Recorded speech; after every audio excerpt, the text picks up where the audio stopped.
Der Vertrag, du kannst es vergessen. Nein, der Vertrag ist... The purpose of today's meeting is to discuss the peace talks with the Qing government. However, before we begin, my assistant has a report that I would like him to read it for you, as I think it's very important. Start. Our German chief commander has ordered 26 military doctors, 52 privates and some Western-trained local doctors to station at the 13 gates of Beijing City for the last few days. According to our German entry army standard, from every 100 Chinese men aged from 18 to 60, 95% seems to be qualified for the German army.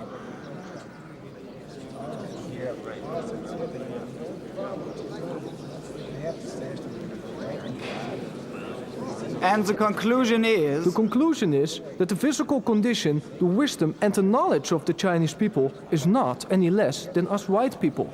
And how about the letter I asked you to write? Yeah, you did. But you didn't give me the address, so I don't know how to write it to. Address it to our king and include in what you have just said. Inform the kings that we have examined Minister Li Hongzhang's body and we have performed X-rays. Also include this. Eure Majestät, wir Menschen aus dem Westen dürfen die Chinesen nicht für krank, schwach oder ohne Tugend halten. Sie sind noch immer voller Kraft, intelligent, fleißig und erfreuen sich bester Gesundheit. Wer krank ist, das sind ihre Führer und Regierungsbeamte. Sie sind dumm, korrupt und führen ihr Land in den sicheren Tod. Gentlemen, you've all come here to carve up China in parts. But we have seen recently, by what has happened, that what we will get is not hold of China, but only the hate of all the Chinese people. Never forget, this is not Europe or Africa. In the view of the Chinese people, there's only one China. And I can assure you, as sure as the sun will rise tomorrow morning, that they will come together as one, and we will never have peace. As for compensation, they will certainly repay us our expenses for our military actions. But we must be very careful of the amount. Surely an affordable amount is the best, payable in installments, of course.